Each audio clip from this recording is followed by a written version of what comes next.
notícia: Deus veio ao nosso encontro. Nós comemoramos o Natal de um Deus que decidiu se esvaziar de sua glória, tomar a forma de homem e vir ao meio de nós, humilde, simples, sendo Ele o Rei dos Reis, o Senhor dos Senhores, o Criador de todas as coisas. Preparar o coração para o Natal é retornar aquilo que é essencial. Sim, a uma vida cristã verdadeira é lembrar que a manjedoura aponta para o amor. O amor que não faz continha barata. O amor que paga o preço. O amor que se entrega. Um amor que desce ao nosso nível.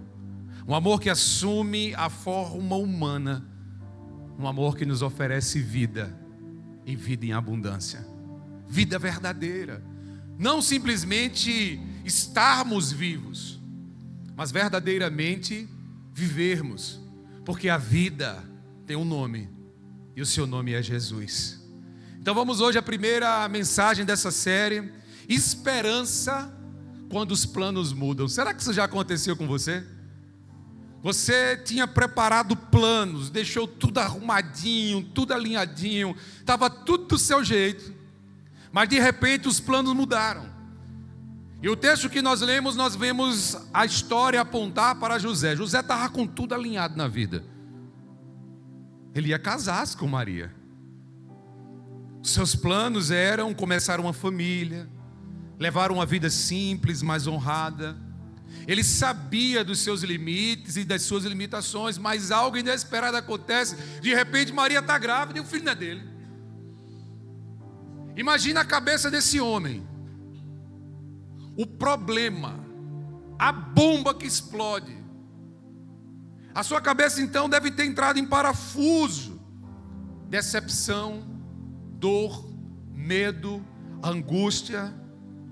E é justamente nesse lugar de frustração que Deus coloca uma esperança.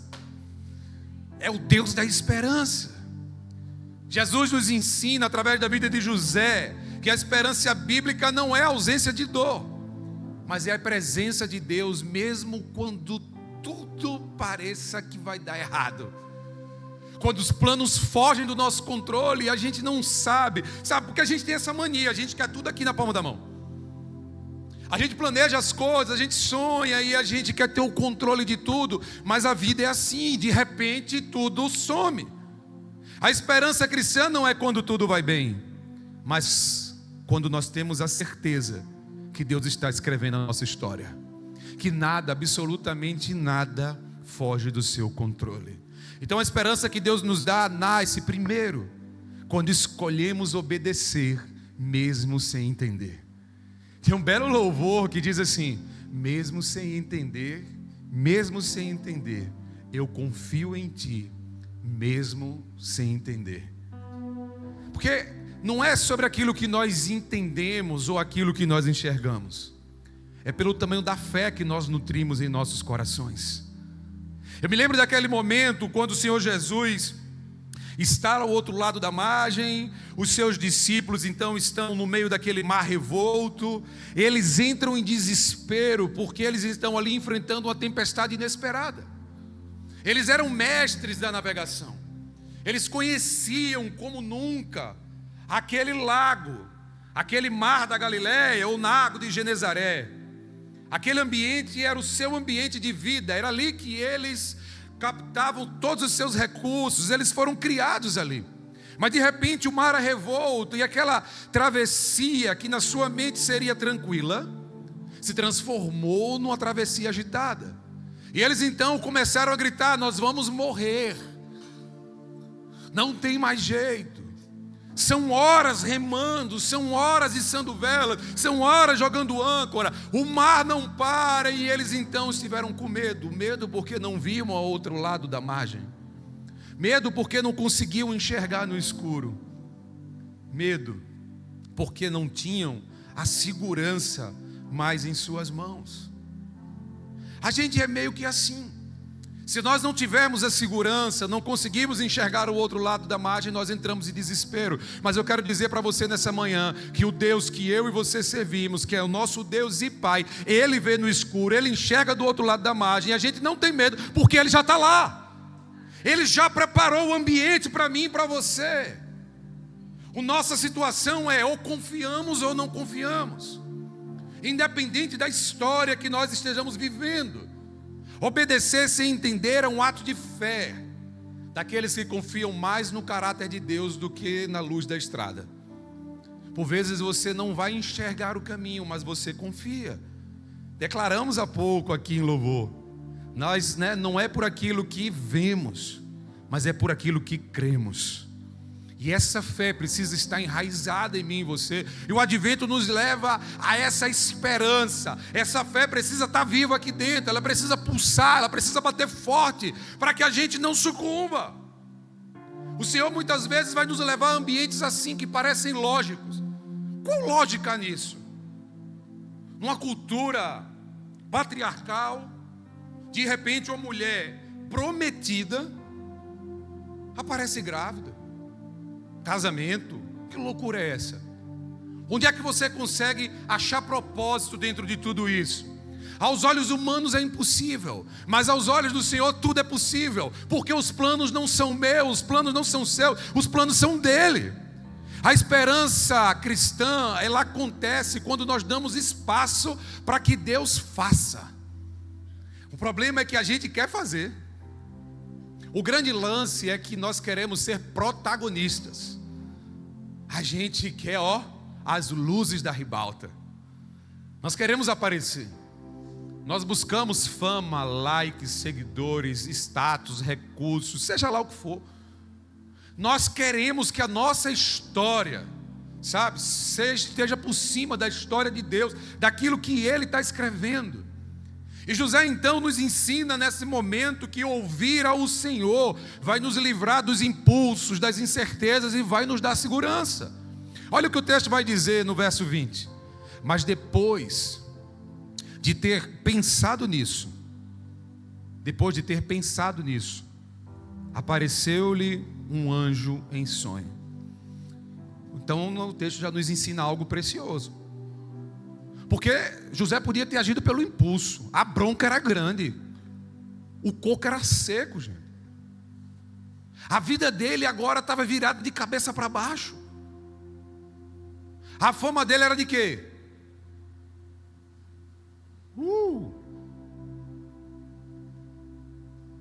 A situação de Maria era ser arrastada para fora da cidade e ser morta a pedradas. Como agir no meio de tudo isso? O impulso masculino daquela sociedade dizia: é agora, ela vai se ver comigo. Eu não sei o que já fizeram na sua vida, que talvez o sangue tenha subido e você pensou: é agora, ele vai se ver comigo, ela vai se ver comigo, eu vou mostrar o que eu sou capaz. Ninguém me engana, ninguém me passa para trás, ninguém brinca comigo, porque eu sou o maioral. Só que José nos ensina que há momentos na nossa vida que a gente precisa parar, refletir, pensar, orar. José estava lidando com algo doloroso, confuso, algo que mexia com toda a sua estrutura de vida. Talvez na sua cabeça você ainda não consiga catalogar toda a situação, mas esse homem nasceu naquele ambiente. Ele foi preparado com toda aquela cultura. Aqui na nossa cultura é assim: se isso acontecer, você vai ter um punhado de amigos dizendo para você fazer alguma coisa errada, e você vai ter aquele outro punhado mais próximo que vai ficar te zoando. E no final vai dar tudo certo, vai cada um para o seu lado e a vida vai seguir. Só que a cultura lá dizia outra coisa. A cultura lá dizia: acabou para você, meu irmão, acabou para ela. A situação de Maria era a pior situação possível. Será que você tem algum testemunho na sua vida de quando você parou para refletir e Deus mudou a situação? Eu tenho os meus, talvez você tenha os seus. Aquele momento que você não agiu por impulso, que você simplesmente deu um break no meio daquela situação e você até se desconheceu. Você disse: eu nunca agi assim. Por mim mesmo seria de outra forma. Mas de repente você parou e Deus conduziu a sua história. José não compreendia o que estava acontecendo, mas no auge da sua dor, ele parou e deixou Deus agir. Estou falando para pessoas aqui nessa manhã que estão sofrendo caladas por dentro, que estão a ponto de explodir, de gritar, estão perdendo o amor por tudo, até pela vida. É hora de parar e deixar Deus agir. Tem muita gente lutando com as próprias forças, com o próprio intelecto, com a própria conta bancária, anda com um diploma no bolso para mostrar para todo mundo. Ei, Deus está dizendo para você nessa manhã: é tempo de deixar Ele agir. A atitude de José vai nos ensinar que a nossa dor não pode definir as nossas decisões. Nós precisamos então ser sensíveis à voz do Espírito. É aí que entra esse fruto da mansidão, do domínio próprio, da longanimidade. É Deus purinho agindo sobre a vida desse homem que não estava entendendo nada. Porque não é sobre entender, é sobre confiar. Eu vou repetir para você: não é sobre entender, é sobre confiar. Tem hora que na nossa vida parece que deu um bug, a nossa mente fica confusa, tic-teco não consegue bater, e a gente fica: e agora? Para onde eu vou? Como caminhar? Qual decisão eu vou tomar? E é nessas horas que a palavra nos instrui: é tempo de parar e ouvir a voz do Senhor. José podia agir pela emoção, mas escolheu sabedoria. Ouvindo a voz do Senhor, José obedeceu. Foi o Dr. Eugene Peterson quem disse: a obediência é a resposta da fé ao Deus que fala mesmo na escuridão. José não tinha todas as respostas, eu não tenho todas as respostas, e nós não temos todas as respostas, mas ele agiu com sobriedade. Ele deu aquela parada, aquele break. Ele não sabia como seria ser pai do Messias. Ele só ouviu o anjo dizer: olha, o menino é fruto do Espírito Santo, ele será chamado de Emanuel, que é Deus conosco. E simplesmente faz, menino. E ele disse: eu vou obedecer. Se ele estivesse pensando no status dele, ele não obedeceria. Se ele estivesse pensando nos recursos, ele não obedeceria. Porque ali ele teria que abrir mão agora da sua profissão, ele teria que sair daquele vilarejo. Não era mais lugar para eles. Por vezes nós estamos presos a nós mesmos, às nossas coisas, e não deixamos com que Deus fale, mas aí Ele começa a falar. E a gente começa a ouvir, mas a gente não dá atenção. Aí Deus começa a gritar, e nós ouvimos os seus gritos, mas a gente não quer dar atenção. Aí Deus começa a escrever, e a gente lê o que Ele escreveu, mas a gente amassa o papel e joga fora. Porque por vezes nós estamos preocupados com nós mesmos, mas nunca com os planos de Deus. Ele ouviu a voz no escuro, mas respondeu com obediência. Ele não estava preparado, mas Deus não escolhe os preparados, Ele capacita os escolhidos. Assim como José, nós somos chamados a caminhar debaixo do caráter de Deus. Não adianta a gente chegar aqui e pegar. E a gente fala sobre José, Paulo, Pedro, Maria, João, Tiago, Cristo. Se nós não queremos obedecer, se nós não estamos olhando para esses grandes exemplos, se nós não estamos tomando posse dos ensinos, o nosso culto aqui será um culto racional, dentro da razão humana, mas não sobrenatural, acima daquilo que nós podemos entender. Deus nos chama para fazermos o ordinário, que é a nossa entrega a Ele, deixar Ele fazer o sobrenatural e o extraordinário sobre as nossas vidas. O chamado do Senhor é confie, acredita. Obedecer no escuro é declarar: eu não vejo tudo, mas eu sei em quem confio. Você não precisa estar vendo toda a estrada, você não precisa ver o último degrau, mas eu e você precisamos colocar o pé para poder subir. Porque fé é isso, é colocar o pé mesmo quando a gente não vê o chão. É ter certeza que Deus vai colocar o chão quando nós pisarmos. Eu não sei o que é que você tem caminhado com medo, mas Deus está te dizendo nessa manhã: é hora de obedecer, colocar o pé e seguir em frente. Essa é a primeira essência desse ensino: caminhar com Deus mesmo quando não vemos o próximo passo, porque sabemos quem está nos guiando. Aleluia! É ser guiado por Ele, é deixar que o seu negócio seja guiado por Ele, muito mais do que por você. É deixar que a sua família seja guiada por Ele, os seus filhos, o coração dos seus filhos. Uau, hein? Tudo muda dessa maneira. Por que a gente declara tanto Deus? Por que a gente fala tanto sobre Jesus? Mas verdadeiramente não obedecemos ao seu chamado. Por que a gente tem tanto medo? Veja, a primeira chamada é essa: escolher obedecer sem entender. O que você precisa obedecer nessa manhã mesmo sem entender nada?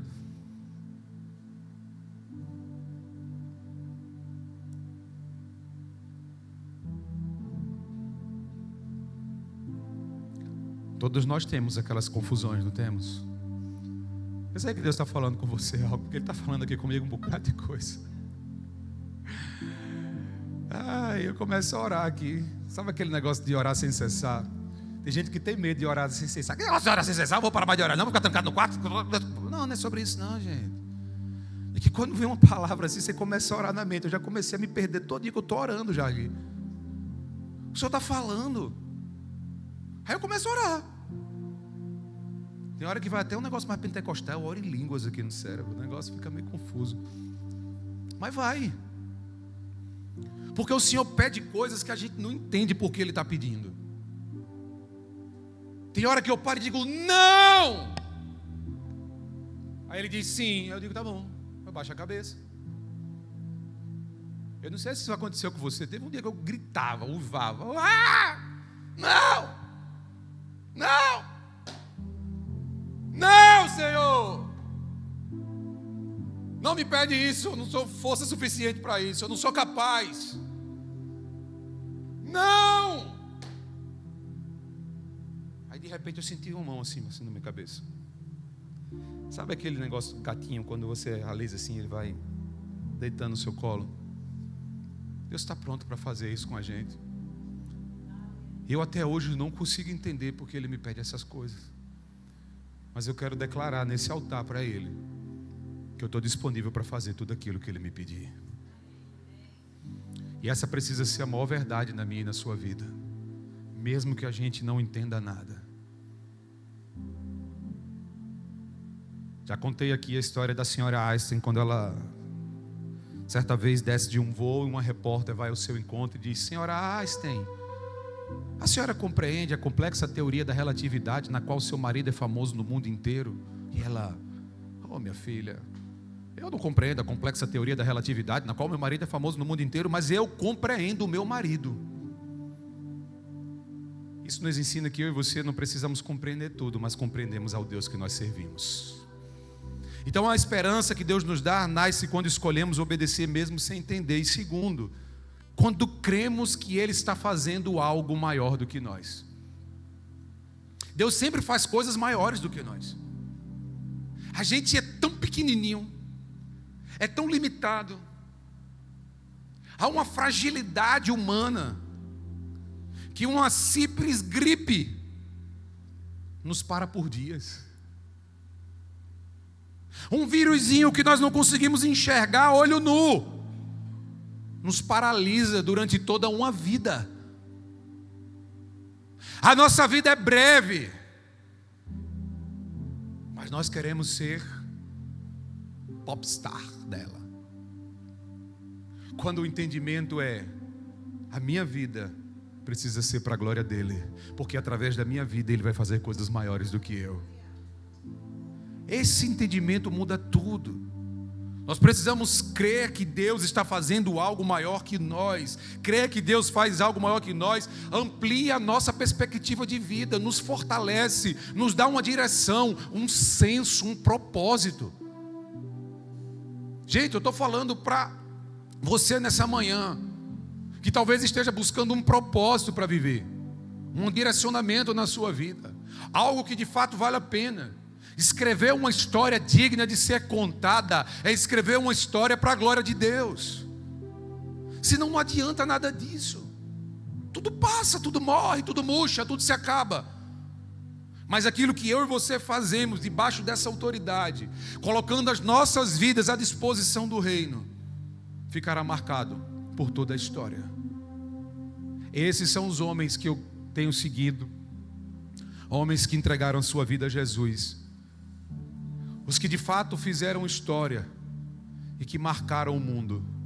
John Wesley, que nós temos uma frase dele aqui, Charles Finney, Leonard Ravenhill, João Calvino, Charles Spurgeon, Billy Graham, homens como eu e você, de séculos próximos, de tempos recentes, como o Dr. John Stott, homens que gastaram a sua vida aos pés do Senhor. C.S. Lewis, não posso esquecer. Esses, sabe, nos impulsionam a entender que Deus está disponível para fazer coisas maiores do que nós mesmos. A história de Charles Finney é linda. Um homem simples, camponês, que se forma em direito e larga o seu ofício para se transformar num pregador do Evangelho. O homem que entendia que a vida era glorificar o Senhor e entrou num nível de presença tão grande que não podia andar na rua, que as pessoas ao encontrarem com ele já eram batizadas, elas já tinham um encontro com Deus, porque ao encontrar com ele encontravam com o próprio Cristo. Em sua imagem e semelhança, a presença de Deus era tão forte na vida daquele homem que ele mudava a estrutura do ambiente. A grande pergunta é: nós estamos aqui para viver um evangelho ou para ser parte do evangelho? Porque a gente pode estar somente sobrevivendo a tudo isso. A gente pode estar curtindo a igreja é massa, o inferno não pode. Mas tem muito mais do que isso. Um Deus grandão, grandão, grandão, mas que cabe aqui, ó, que escolheu habitar em nossos corações. E Ele nos chama para viver essa verdade. A gente pode não entender, a gente pode não enxergar tudo, mas nós cremos que estamos fazendo parte da história. Eu falo muito sobre isso aqui e eu vou continuar repetindo, porque isso precisa ser a visão da igreja. Nós não estamos aqui para estar na igreja. Isso aqui não é um shopping center gospel, não é um supermercado da fé. Nós estamos aqui para escrever a história da igreja no estado do Rio Grande do Norte. Nós vamos fazer parte de tudo isso. Nós não vamos ser uma igreja na cidade, apenas aqui instalada, mas uma igreja para a cidade. Uma igreja que abençoa, uma igreja que sai das quatro paredes, uma igreja que invade as camadas da sociedade, uma igreja que faz a diferença, uma igreja então que se deixa viver num ambiente debaixo da presença. Ou seja, agora os planos dessa igreja não são os planos do pastor, mas a visão que Deus deu para ela. É algo muito maior do que nós mesmos. Nós precisamos pensar grande, sonhar grande e viver grande, porque Deus é grande. Deixar Ele fazer e que as nossas vidas sejam instrumentos. Deus estava realizando a maior promessa da história. Veja, José fazia parte disso e não sabia.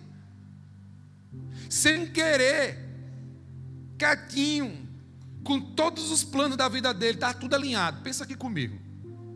A vida dele estava preparadinha. Era só esperar o tempo.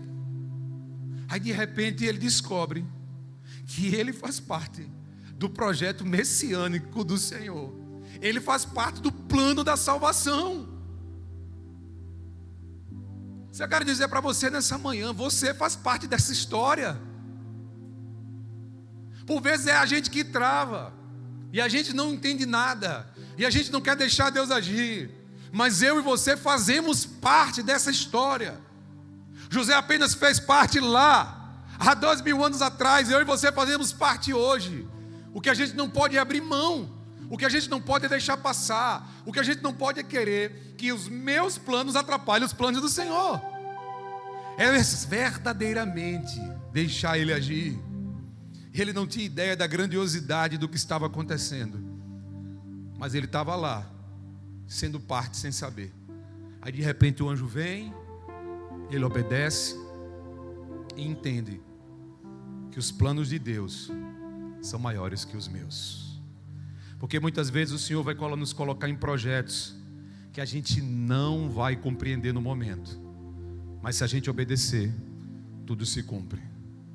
Vai acontecer momentos na sua vida, na minha vida, que a gente não vai entender nada naquela hora, mas a chamada do Senhor continua a mesma. É tempo de obedecer.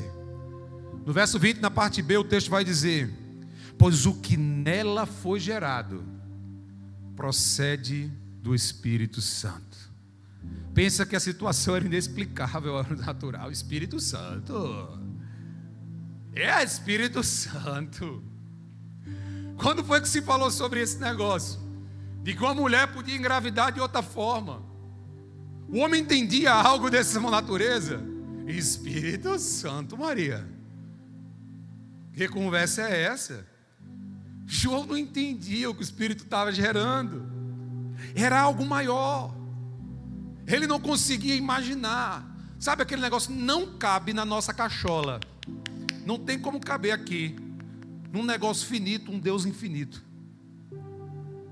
Simplesmente é crer, é obedecer, é deixar Ele agir, é avançar. José podia ter parado e dito assim: casamento contigo, noivado, e grávida. Você não entendeu não, minha filha? Acabou.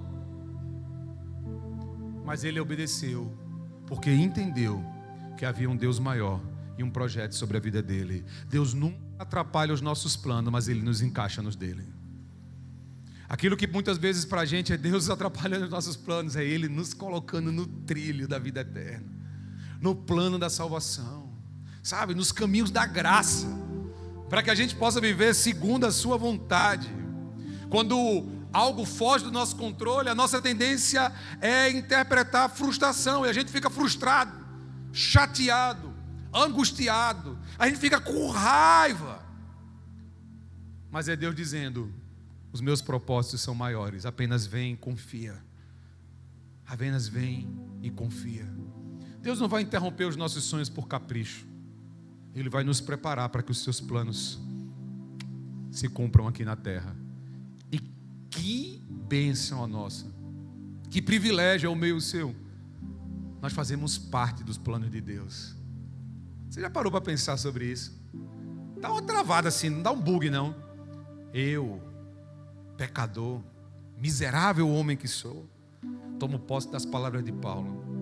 Miserável homem que sou, eu, Rodrigo, o maior dos pecadores, faço parte dos planos de Deus. Você e eu fazemos parte dos planos de Deus. A chamada do Senhor é: sede santo, então, como eu sou santo.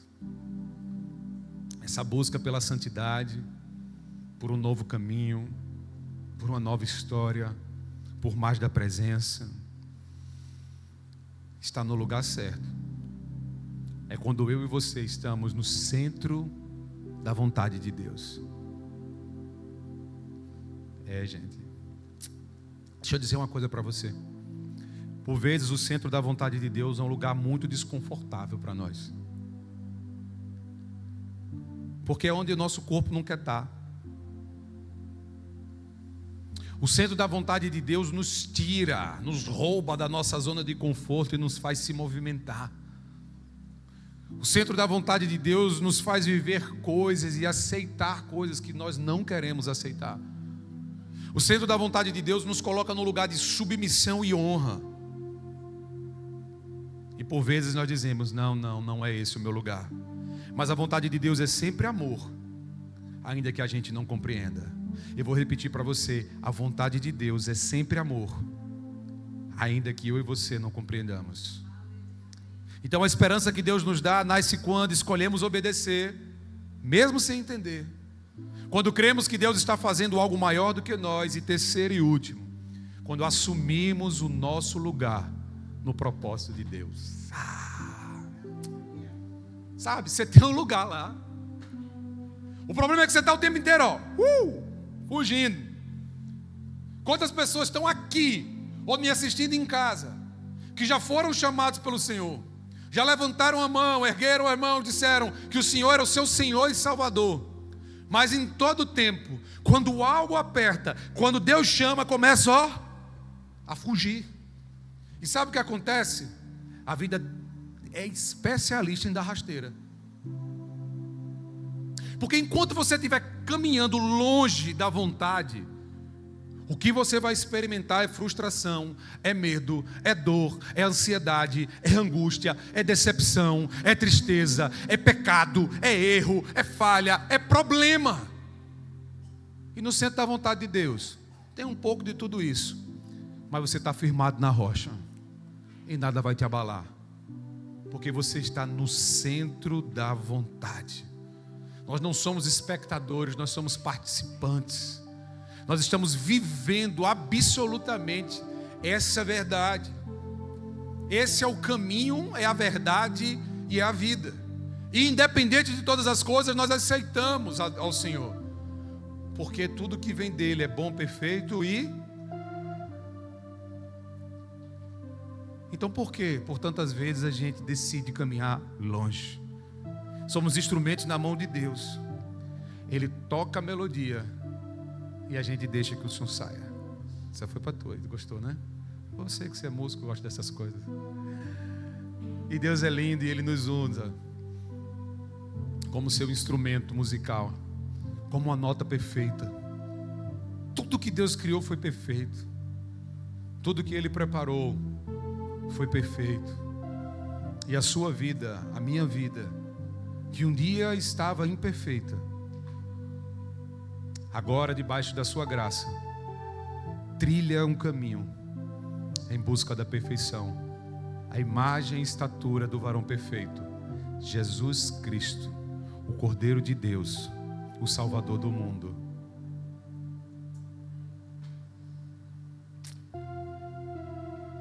Aleluia, Jesus.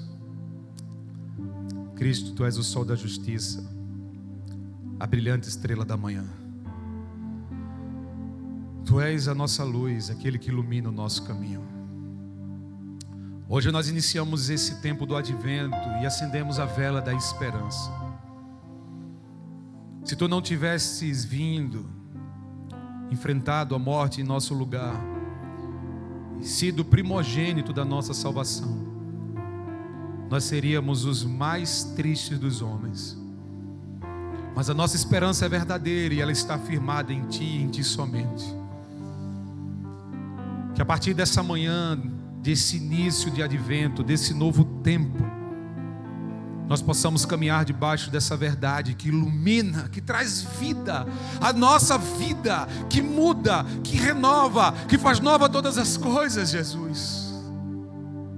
Invade os nossos corações nessa assembleia, nessa manhã, e nos faz declarar, independente do nosso tempo de igreja, independente de estarmos sentados nesses bancos há dias, semanas, meses ou anos, a crermos verdadeiramente em Ti, a nos reconciliarmos com o Senhor, porque Tu és o único e suficiente Salvador de nossas vidas, e a nossa esperança está em Ti.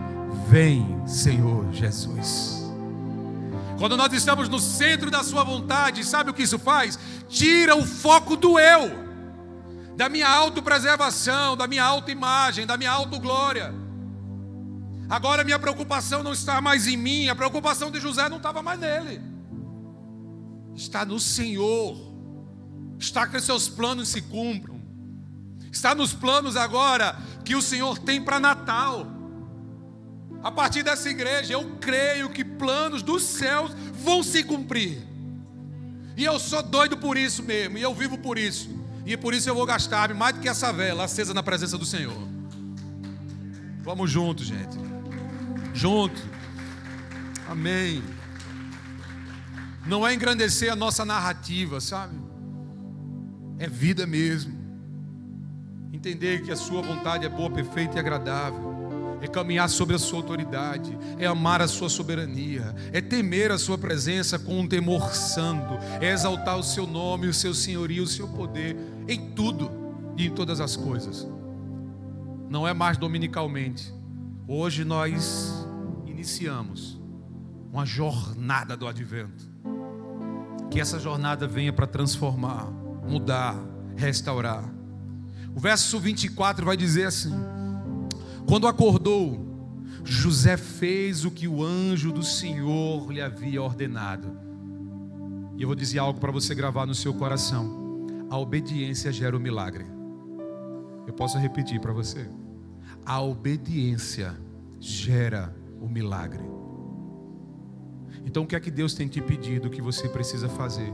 Mesmo sem entender, mesmo sem querer fazer, apenas disponível para deixar Ele fazer. Porque a verdadeira fé não vem apenas sobre ouvir, mas sobre obedecer. Nós precisamos ser obedientes àquilo que Deus faz, àquilo que Deus fala, à direção que Ele nos dá. José não procurou alternativas, José não questionou, José não ficou: vem cá, vamos sentar, vamos conversar. Ei, tu é anjo, foi embora, manda teu WhatsApp para a gente conversar daqui. Vou mandar um e-mail, uma carta, me dá um mês para eu pensar. Ele simplesmente obedeceu. Porque Deus diz vai, eu vou. Deus diz fica, eu fico. Deus diz corre, eu corro. Deus dá, eu dou. Esse é o caminho da fé verdadeira.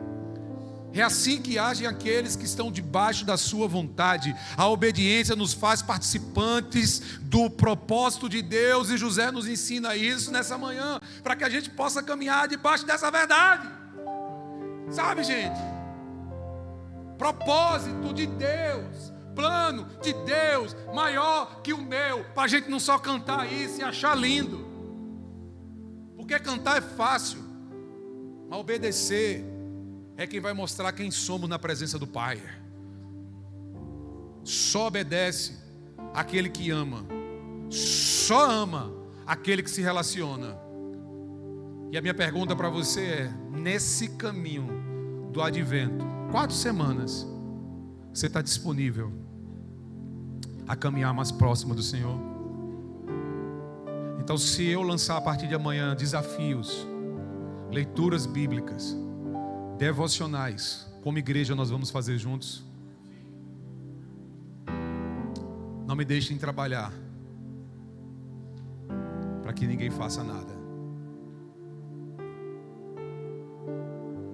Se nós estamos debaixo do centro da vontade de Deus, vamos dar uma paradinha em algumas coisas como José, para ouvir mais dele e caminhar numa direção. Se há alguém aqui que não está ainda recebendo mensagem da nossa igreja, não está no grupo da igreja, quer participar, na saída, você vai parar ali no balcão de conexão, vai ter alguém nosso lá, você vai deixar o seu nome e seu telefone para a gente mandar para você. Se você ainda não tem o e-book do Advento, você vai passar lá, vai deixar seu nome e seu telefone, e ainda hoje eu mesmo vou mandar para você. E a gente vai crescer nesse tempo, a gente vai viver esse tempo, para que a gente possa subir o nível, entrar no recinto superior, como nós pregamos aqui há tão pouco tempo na nossa série que acabou de passar. Gente, é sobre isso. É viver o que Deus tem para as nossas vidas, abrir mão de algo para viver mais com Ele. Entenda, a obediência é o caminho que nos leva ao propósito. O que Deus te chama para fazer, Ele te dá graça para cumprir. Deus quer fazer mais através da minha vida e da sua vida. Então, para viver esse propósito, eu só quero dizer para você uma coisa para a gente finalizar: é preciso ter coragem. Olha para a pessoa que está do seu lado e diz isso para ela: coragem. Mas é com mais coragem que você diz assim: coragem. Coragem. Vê como faz a diferença. O evangelho avança a partir da vida de homens e mulheres de coragem. Se você quer viver debaixo do centro da vontade de Deus, eu vou dizer uma coisa para você nessa manhã: tenha coragem de ficar de pé. Olha, quem foi o primeiro? Primeira corajosa, segunda, terceira, quarta, quinta, sexta, sétima. Eita, o povo corajoso. Glória a Deus. É um povo de coragem. José poderia ter desaparecido da história, mas ele teve coragem para se posicionar. José poderia hoje então estar sendo até lembrado, mas como um homem frouxo, que atrapalhou os propósitos de Deus. Mas ele teve coragem de obedecer, mesmo sem entender. Ele teve coragem de ir além, mesmo quando tudo parecia que ia dar errado. Nessa promessa de José não tinha dinheiro. Nessa promessa de José não tinha fama. Nessa promessa de José não tinha poder. Mas 2000 anos depois, nós estamos aqui lembrando desse homem, aprendendo com ele, porque ele verdadeiramente escreveu uma história digna de ser contada. As nossas histórias, as nossas vidas serão marcantes. Se o homem quer tanto escrever algo, que escreva algo no centro da vontade de Deus. Natal é isso. É Deus incluindo pessoas comuns em seu propósito eterno. Assim como José viveu situações difíceis. E assim como José, talvez você esteja lidando com situações complicadas, duras, difíceis. Mas pode ser exatamente aí que Deus está plantando essa esperança, esse novo tempo, essa nova vida, essa nova história. Deus quer fazer mais através de homens e mulheres de coragem. Nós vamos ter um tempo de louvor. E é lindo louvar. Mas se você hoje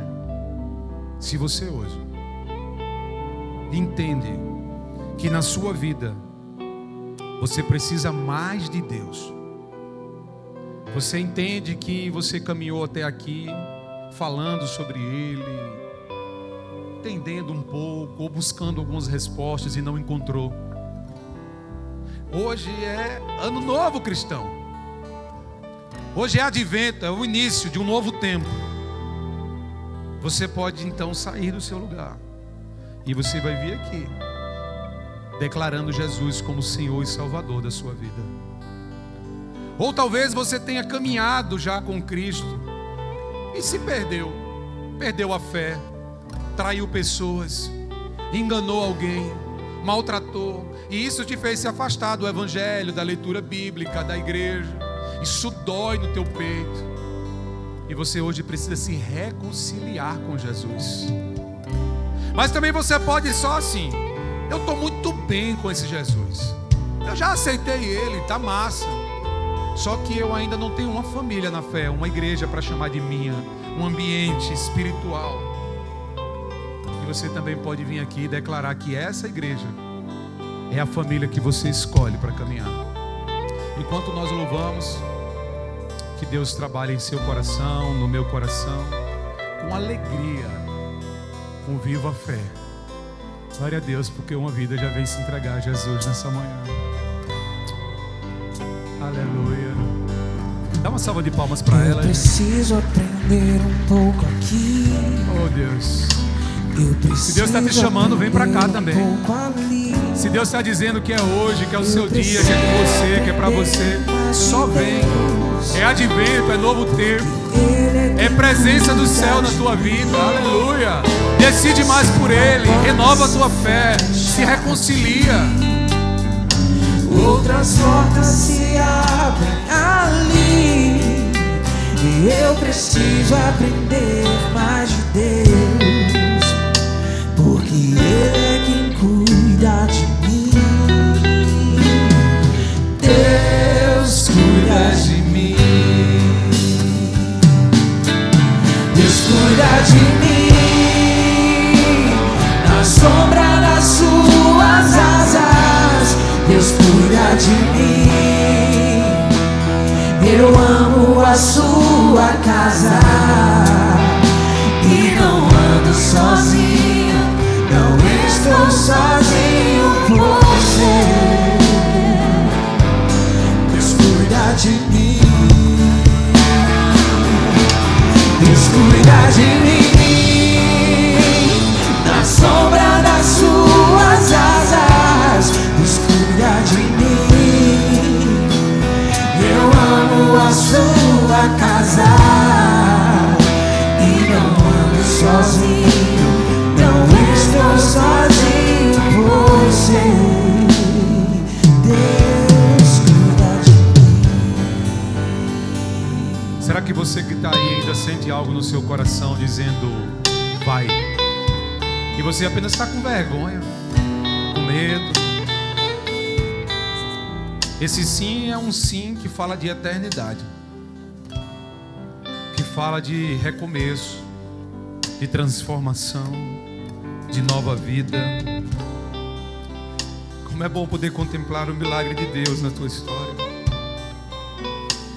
Saber como você chegou e aquilo que Deus já está fazendo. Se prepara para viver no centro da vontade dEle. Senhor Jesus, nós abençoamos a vida da tua filha,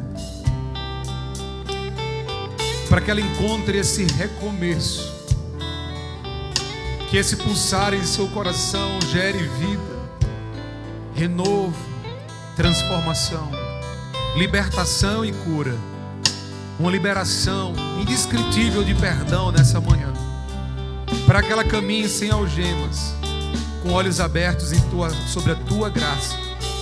Abençoa a vida do seu filho e o seu lar, para que seja um lugar da tua presença, de bênçãos em oração. Que Deus seja contigo, que Deus esteja nessa manhã cuidando de teu coração, derramando toda a transformação que tu tens buscado, todo o renovo da fé para caminhar, que o amor pela vida, e essa é a mensagem que Deus te manda nessa manhã, que o amor pela vida seja uma chama acesa todos os dias ao acordar. Ele disse para todas as trevas, a luz manda para longe a escuridão. E Deus nessa manhã renova a chama da sua presença sobre a tua história, sobre o teu lar, sobre os teus projetos, sobre a tua casa, sobre a tua família, sobre os nossos corações. Deus renova alianças e fortalece vidas para o caminho, para o louvor da sua glória. Nós que estamos aqui sobre esse altar nessa manhã, nos entregamos a Ti, Senhor. Colocamos as nossas vidas à disposição do Teu reino. Colocamos as nossas vidas na certeza, declarando: queremos estar no centro da Tua vontade. Quebra o nosso orgulho, a nossa altivez de espírito. Quebra, Senhor, a nossa luta por performances pessoais. Apenas nos guia debaixo dos Teus projetos, daquilo que o Senhor tem para cada um de nós. Nos fortalece em Tua graça, em Tua presença. Senhor Deus, trabalha verdadeiramente em cada coração, em cada projeto de vida. Nós estamos em Teus altares, nós estamos em Tua casa. Nós somos o Teu povo, nós somos a Tua família. E nós declaramos: somos do Senhor Jesus. Aleluia, glória a Deus. Dá um abraço em quem estiver do seu lado.